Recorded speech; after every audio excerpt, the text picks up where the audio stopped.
Hey, what's up, guys? Welcome to the Daily Drop with Gibran. If this is your first time, please consider subscribing if you like my info. Today, guys, I basically wanted to talk about and break down 7 ways that you can effectively start to shift your life and experience a more positive vibration for you and everyone around you. So, number 1 would be, and this is probably the most effective way to start feeling more positive and raise your vibration right away, guys, and that is to immerse yourself in nature. And that could be anything from going on a hike in the morning times. Me personally, I like to hike in the morning as soon as I wake up, around 5:30, maybe 6 at the latest. We have the beautiful Runyon Canyon right over here by my house, which is a very short walk, so I'll just go there, and the vibrations really do, they come out right away, guys. Everyone's in a good mood. Everyone's immersed in nature, unplugging from the daily grind of street lights, cars, honking, buildings, pollution. The list goes on and on. But you got to get out to nature. Even if it's just meditating and sitting in silence for 15 to 20 minutes. Sometimes I like to hike for 2-3 hours on a day where I don't have much going on, guys. It's just a perfect reset. It's a great way to filter out all that negative toxicity going through your body, and it's just really, really mindful and peaceful. It's super serene. I totally recommend it. Number 2, you have to stop talking crap to yourself, guys. And I do this quite often. I do it a lot, not nearly as much as I used to, thank the Lord, but you have to be more gentle with yourself, right? Every time you ask yourself a shitty question, your subconscious mind knows the answer to it right away, even before you finish the question, right?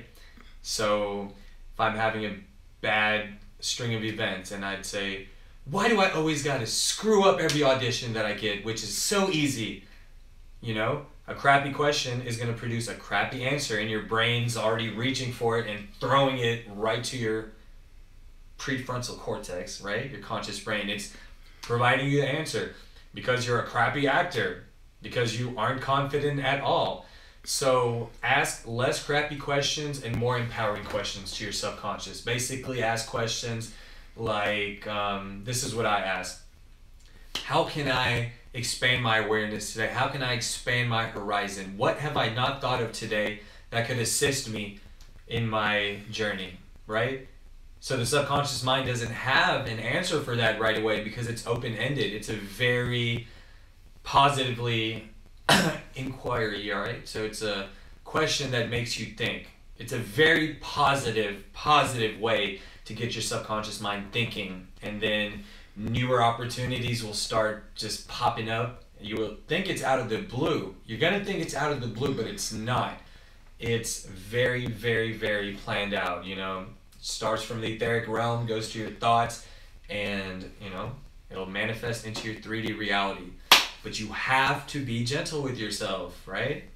No more bad talking. All right. Number 3, you have to accept or change any circumstances in your life that you aren't too thrilled about.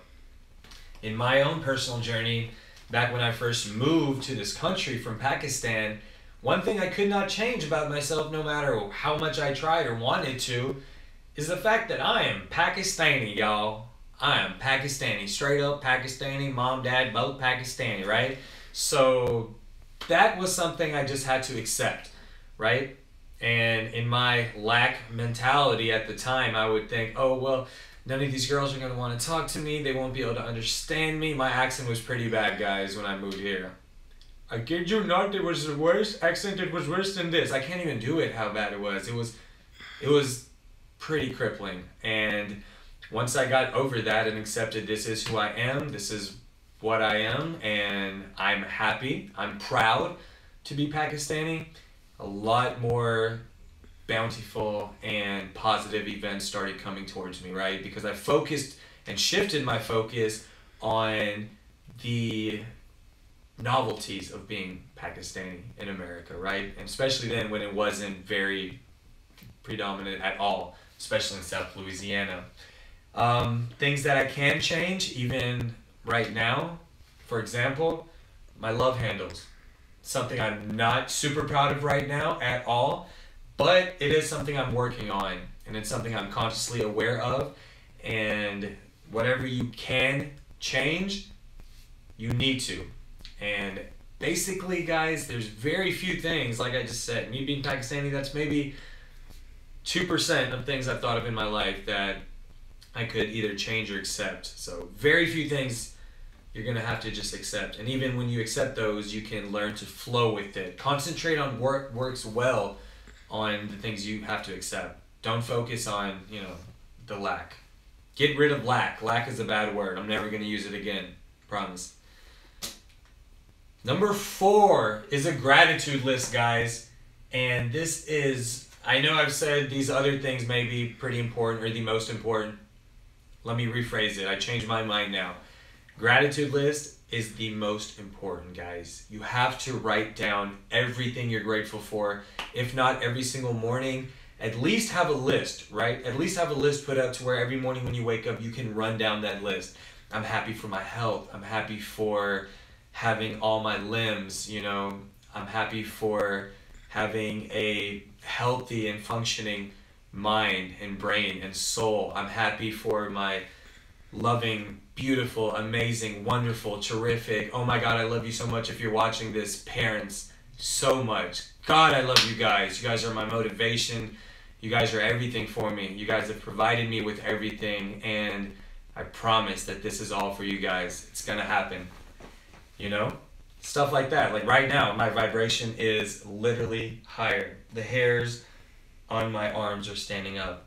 Too bad my camera's not that great yet, so you guys probably can't close up on that and see. I'm not joking. That just raised my vibration like crazy. But other stuff like my amazing support system I have met out here in California, your vibe attracts your tribe out here, and I'm so grateful for everyone, all of you guys. If you're watching right now, I love you guys. And basically, you have to run this gratitude list every morning because it's easy to think about the L word, right? And what we're L wording right now in our lives.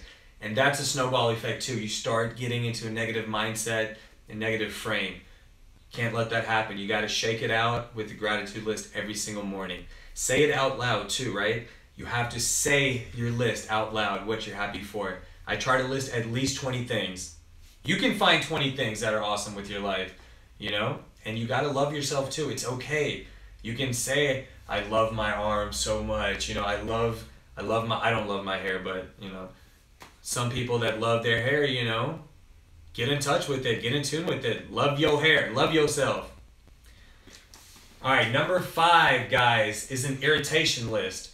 And this should probably go on the back side of your gratitude list because it's really just as important. They're like two sides of the same coin, right? An irritation list is a list of things that are causing clutter in your outside world, and hence they translate right back to your inner world. And as we know, we live right up in here, right?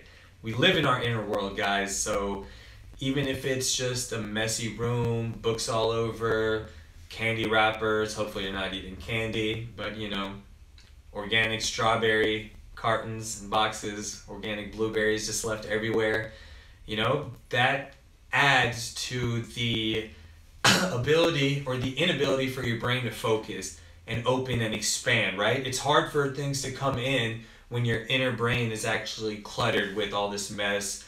I would start by even going into my closet, guys. That's what I would do every once in a while when I felt the clutter getting too much to handle.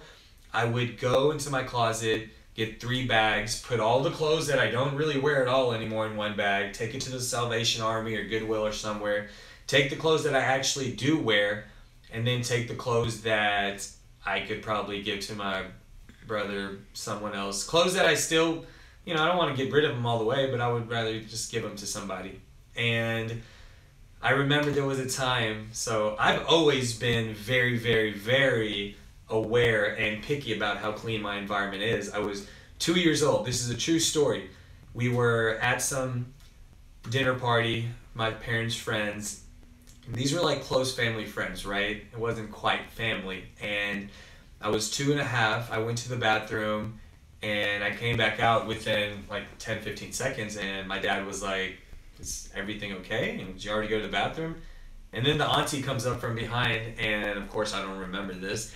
She's like, hey, sweetie, was everything okay? Did you go to the bathroom? That was quite fast. My reaction was, I can't use this bathroom. Take me home. This bathroom's way too filthy. And I'm sorry, lady. That's just how it was, you know. I had to have a clean environment, even if I went to the bathroom. It's still that way, you know. Everything's got to be clean. My workplace got to be clean. My workout place, my atmosphere, wherever I'm working out, it's got to be clean. It's got to smell nice. Everything makes a difference, right? So irritation list, super important. Whatever's irritating you, whatever's stopping you from taking that next step, get it listed out. Knock it out and move on to the next step. Number 6, guys. Number 6 is you have to become your own bestie. That's my bestie, you know? It really is. You have to become your own best friend. As Beyonce said, me, myself, and I is all I got in the end. You know? It really is so true. You have to be the number one supporter of your own dreams. If you don't believe in it with a conviction, guys, no one else is going to back you up. No one else is gonna want to get on board to help you accomplish your dreams, you know, especially when the mountain's so high up. It's a high climb. No one's gonna want to do it unless they can feel your vibrations that I am convinced I am the one. This life is what I want it to be, and I can make it happen. You have to do it. You gotta affirm it every single day, and your vibe attracts your tribe. Like I just said, you'll find people to help you build your dream. You'll find that person who can get you into that door that you couldn't break into. You'll find people who have the keys to doors you didn't know existed. Okay? Doors will just start popping up. So you have to love yourself. You have to accept you for who you are. Self-love, baby. It's so important. I've said it a million times, but it may be the most important. It's amazing, guys. Be your own best friend. Love yourself, or no one else will. Number 7. Number 7 basically falls right down the line from number 6. It's going to be hand in hand. You have to say I love you every single day to the most important person in the world. The most important person that matters to you. And that should be yourself, guys. People call me crazy for this all the time, but there's a big difference and a fine line between loving yourself and self-love and self-infatuation, right? Or conceitedness. Big difference. Probably the biggest difference in the world. A conceited mind says, I'm the best, I'm the man, get out of my way, you guys are nothing, I run this, right? And a self-aware, a self-loving mind says, we are all awesome. We are all connected. We are all great. We all have the power and ability to do whatever we want in our life. And we can come together and make this happen, guys. This is the age of cooperation. And if you have self-love, you will be cooperative. You will cooperate with others. You will realize we can both help each other. There's plenty for all of us, for everyone to get it in, right? We can all live that abundant lifestyle. No L words here, baby. And then when you have a self-loathing, like a self-infatuation type of mindset, that's the brain that creates competition, right? Instead of cooperation. It makes you want to compete, which there's nothing wrong with competitiveness. I have the drive in me too, but you have to be able to use discernment and mitigate that and level it out. Your level of intensity and, competitiveness with your level of humble sincerity, the willingness to help everyone else out because we're in it together, right? It's cooperation, baby. It's the age of cooperation, guys, not competition. So let self-love win every time over self-infatuation. Don't get it twisted. Love yourself or nobody will. I promise you that. I promise you that. Anyways, guys, that's all I got for y'all today. I'm probably running over my time limit for renting out this studio. I kind of wanted to switch up the scene. I'm investing in this dream all the way. Please keep showing y'all's love and support. This is amazing. I'm actually doing what I said I'd be doing for a year. My vibration is through the roof right now. as is going to be my bill for this room. So let me get out of here real quick, guys. I love you guys so much. I love you guys, every single one of y'all back home, my parents, my brothers, my sisters, my cousins, everyone, all you haters too. I love y'all more than anyone else right now, honestly. Sorry, guys, people that I love, haters, you guys are more important right now. You guys have catapulted me to such an extreme, and God, I love you guys. Thank you. All right, guys, we'll catch you next time for day 3 of my juicing jog. The journey's going strong. Please leave any comments. Add me on Instagram at The Juicy Warrior. Slide into my DMs. I would love to answer any questions y'all have. All right, I'm peacing out.